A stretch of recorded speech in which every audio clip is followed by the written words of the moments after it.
Hello and welcome to another Monday morning live stream. Thanks for joining me. Hope you all had a lovely sunny weekend. Oh, hi Amanda. Nice to see you on in the group this week instead of watching on YouTube. Okay, so today I'm going to be talking about, adjust my chair slightly. I'm going to be just running through 6 big mistakes that people make when they write a Facebook post. Okay, again, if you're watching on YouTube, please do give us a thumbs up and please type any questions in the chat. And likewise, if you're watching in my group on Facebook, please do type some comments in the chat, any questions, or if you just want to say hello, give us a shout out. Okay, so today I just thought I'd give you some 6 big mistakes, because sometimes we write a Facebook post and we think, oh, this is going to be brilliant, and literally it's tumbleweed. We get no interaction, very few people like it, and that fantastic post that you've been creating that may have taken you a good half hour to create dies a death. And it's so disappointing. So today I'm going to give you 6 little tips that will help you to understand why possibly your post didn't get much visibility. Okay, so the first one, and this is one that I kind of bang on about quite a lot. So for those of you that watch or follow me on Facebook, will know, should know. The first one, the first biggest one that is going to absolutely kill your reach, not manage to reach very many people at all, is if you write a lovely post and then put a link in it. And by link, I mean putting a link to your website. So maybe you've written a great blog on horticulture or something like that, and you think this is going to be really useful. I'll put the link in so people can go and read the full bit. So you create a fantastic post, you summarize what your blog was about and says, read the rest. Here's the link. It's on my website. This is the one thing that, and one of the biggest things that will kill your reach on Facebook, simply because Facebook, as soon as you click that publish on your post on Facebook, Facebook robots will scan it within a millisecond before they publish it live. And if it's got a link in, they will only share it to a fraction of your followers, a tiny amount, probably about 2%. 2% of the amount of people that like your page will actually be able to see that post in their news feed to begin with. And that's because Facebook do not like links, because you're encouraging people to come off Facebook. You're taking them away. This is Facebook's platform. It wants lots of people on there interacting with each other, having a conversation, and you're leaving them on there. You're taking them away. You're going, no, I want my Facebook lot. Come follow me to my website. Facebook's like, no, we're not having that. Not if you're paying for advertising. Not unless you're paying for advertising. We're not having that. So massively reduce the reach of that post. So do not put a link in your post. Okay. So again, tell me if you knew that bit already, but I know that's a big mistake that a lot of my clients make when I first meet them. Okay. Oh, hi, Lucy. Thanks for saying hello. Hello. Lucy's watching in my Facebook group. Again, if you're watching, do post any questions in the chat or just say hi. Okay, the second mistake then, the second biggest mistake that people make is to do with their images on Facebook. Okay. People, again, think, oh, I've got this great image. I'm really going to spend a lot of time doing a bit of graphic design on it, and I'm going to put a really nice image with some nice text, maybe a quote or something like that, and you can write a little image and put lots of text in it, and they then load it up, press publish, and again, just before Facebook publishes it for you, it's scanning it. And if your image has more than 20% text on that image, that includes logos, then again, it will dramatically reduce the reach of that post. So text on images are not ideal. The best images that you attach are those that don't have any text on them or any logos. Facebook likes those the best, particularly if it's got faces in. It is Facebook after all. So again, really have a think. I mean, if you've run Facebook ads, you'll know that your Facebook ads do not get approved if you've got more than 20% text on your images. The same rule applies for posting on your page, except Facebook won't tell you. It will basically just limit your reach. There is a great Facebook text overlay tool that you can use to measure how much text you've got on that. So again, when this stream's finished, I will post the link in the description on the YouTube channel, and I'll post the link into my group if you're watching for my group. Okay. Jeanette actually has just made a good point with relation to putting links into your post. She's saying she puts a link in the comments. Is that not ideal either? So you're absolutely right, Jeanette. To get around not putting a link in your comments, so you've written this fantastic blog, you want them to go to your website, then you can put a link in the comments. But we've got to be careful because they are getting a bit used to this. Facebook is kind of wising up to this, where you go, oh, this is a summary of my blog, you can read more about it, I've put it on my website, see below in the comments, then you for the link, and then you click publish without putting a link on, and then you go back into that post and then write a comment underneath and you can put that link in. So actually that is a much better way of doing it. But what we've got to be careful of is that LinkedIn is scanning LinkedIn, we're not on LinkedIn, are we? Facebook is scanning what text you're putting in there, and it is likely to cotton on, and I think it probably has done already, is that if you put see link in comments below, so you might want to just word it a little bit more so that it's not obvious you're putting the link in the comments below to the robots. Okay, so maybe use some arrows and things like that. Okay, but yeah, no, that's a good point. Thanks, Jeanette. Right. So the third biggest mistake then that people make on Facebook, and again, this is a big one. The third biggest mistake that people make on Facebook is they just constantly try and post content. Okay, they just post content constantly. Post content? No, sorry. I got distracted then. Got distracted by the kids getting their lunch. I'm all for this homeschooling, but you do get distracted. Sorry.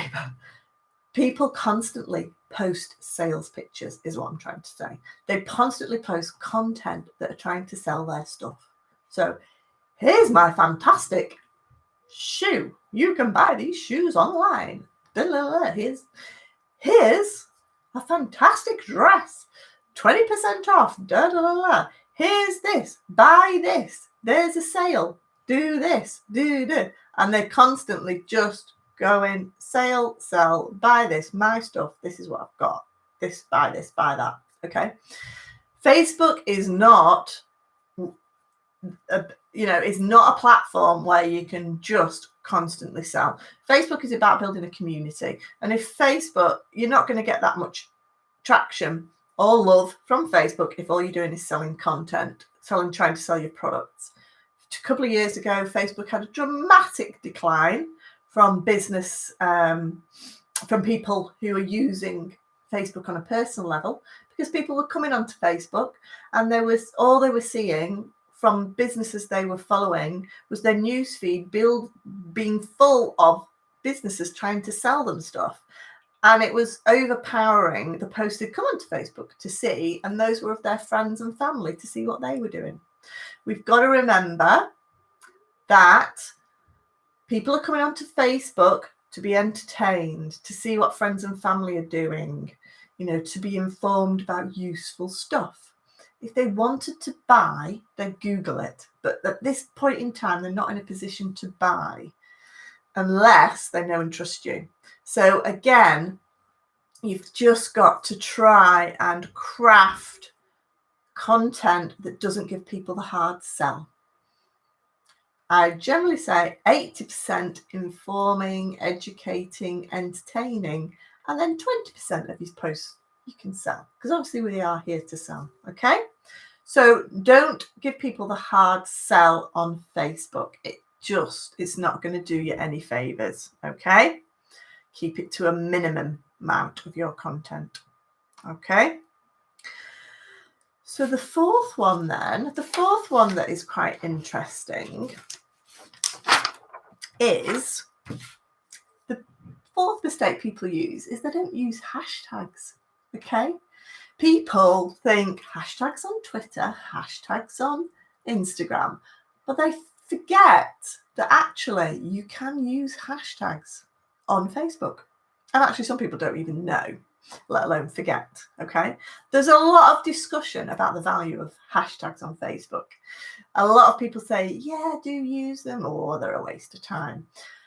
What I can tell you from my experience is that they do add value. They do help you get found on Facebook. Most people don't use hashtags.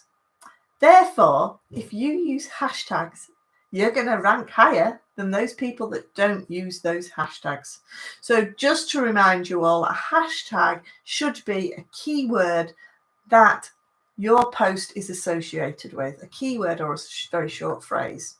So for example, I use hashtag get social. Okay, there's two meanings to that. One is get social, as in get sociable on your social media. And two is get social, as in understand social and how does social media work. And that's generally what I always use. And because I use that, now people can find me who don't know me, have never heard of me. If people type in get social as two words, they don't even need to use a hashtag, my content will come up. If people type in get social as one word, my content will come up. If people type in hashtag get social, my content will come up. So again, using hashtags is just another way to help your content get found. Now, it's not as powerful as Twitter, and it's not as powerful as Instagram, and I'm not going to pretend it is, but it is just another, it is definitely useful and worthwhile putting them in, because not many people use hashtags at all. But I would just suggest one or two. One, two or three, really. I don't put any more than that, because otherwise it dilutes your messages. So really just keep it to 2 or 3 really key ones that post relates to, and think about the language that your potential customers are likely to use that will lead them to your post that's relevant. Okay, so again, hashtags are keywords that your potential people will use. Okay, so keep them relevant. Right, the fifth biggest mistake people make on Facebook posts is they keep their text really short. Okay, so you craft this beautiful post, you've got an amazing image, you've really got something to say, and they really try and cram it into those first 5 lines, because they know if they don't cram it into those first 5 lines, it's going to cut their text off. Facebook will automatically cut your text off. So they try and cram it into one concise paragraph, which one is difficult to read, and 2, people don't like big blocks of text, and 3, the most important one is that more button, that cutoff point is really, really valuable. And I'll tell you why. If you create a post, so I often do posts that are 2, 3, 4 paragraphs long. So I write it down, and I know it's going to be cut off around about the 5th line, but that's good, okay? Because when it goes live and it's cut off, people, if they want to read more, if they want to find out what I've got to say, they have to click more. They physically have to click more. Why is this good? This is good because Facebook, once your post is published, Facebook is constantly monitoring it for activity. It's monitoring it if people like it, comment on it, or share it. And if they do, then Facebook will go, oh, people are interested in this. I'll share it to more people. And then I'll share it to more people. And then I'll share it to more people. Okay. However, the majority of people on social media are what I call lurkers. They lurk in the background, absorbing all this fantastic content, but never really want to put themselves forward by liking anything or commenting anything. But actually, these are sometimes some of your most key customers.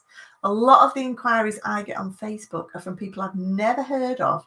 They've never liked any of my content, and they've never liked it or commented on any of my content, but they do watch what I post and they do value it. Okay. So by having that more button, you're creating a little action that people have to click on more. So they're actually wanting to understand more about your post. And it's that action is telling Facebook that people are interested in your content. So Facebook, share your content wider. Okay. So create that more button, and then the lurkers who are never going to like your post or interact with it any other way, you're going to capture that activity there. Okay. So always think about doing long text. Okay. And my final tip then, my final tip of the day, my final mistake that a lot of people make is timing. Okay. Timing of your Facebook post is critical. Okay. A lot of people don't realize this. The reason why it's critical is that you have about an hour for people to interact. So an hour from when your post goes live, you have about an hour for people to interact with that post. If nobody interacts with that post, or not many people interact with that post, Facebook won't share it to many more people. Okay. So you've got to really think about, if this post is going out, when are my viewers online? When are most people online and active on Facebook? So that they're much more likely to see it and comment on it within the first hour of it going live. So it's no point doing it at 3 o'clock in the morning when everybody's asleep, because you can guarantee you're not really going to get very much, unless you're trying to target America. Okay. Which I'm assuming, not all of us will be. So middle of the night, no good. Also, now this is slightly different now because we're all on lockdown, but normally during the day, middle of the afternoon, middle of the morning, people are all at work. They're not on Facebook looking at posts because they're working. Slightly different at the moment because we're all at home. People might be on Facebook a little bit more, so it's slightly skewing that. But typically, if we were looking at a typical day, during the day doesn't work particularly well. Lunchtime, okay.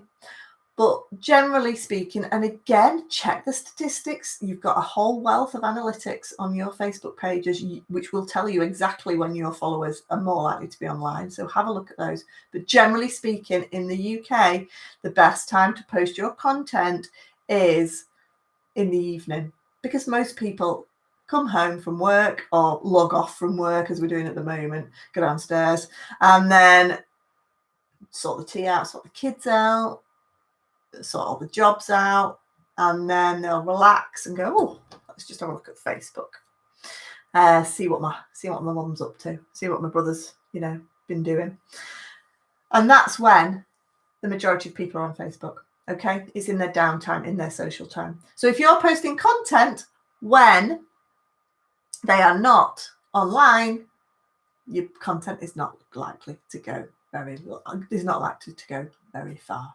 Okay.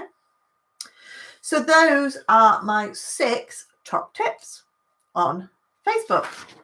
So don't put a link in. Don't put text on those images. Don't try and give them the hard sell. Make sure you're using hashtags. Make sure you're using nice big block of text, and make sure your timing's right. Okay. So those are my top tips. I hope you've enjoyed it. If you found it useful, please give us a thumbs up. Ask me any questions now because I'm about to log off. Next week, I've got Michelle Ewing join us. We're going to do a joint live stream, which is quite exciting. And she's going to be giving us some PR tips. For those of you watching last week, yes, I did mention that she'd be here this week, but we'd actually put it back a week. So she'll be with us next week talking about some PR. So thank you very much, everybody, for watching. Thanks to those of you that interacted. Thanks to Lucy, who said hello. Thanks to Amanda that said hello. And thanks to Jeanette for asking that fantastic question. And thanks to Christian, who's watching on YouTube. Glad you enjoyed those tips. So hope they help. Let's see some great crafted Facebook posts this week. Okay? And I'll see you all again next week at 12:30. Thanks, guys. See you later. Bye.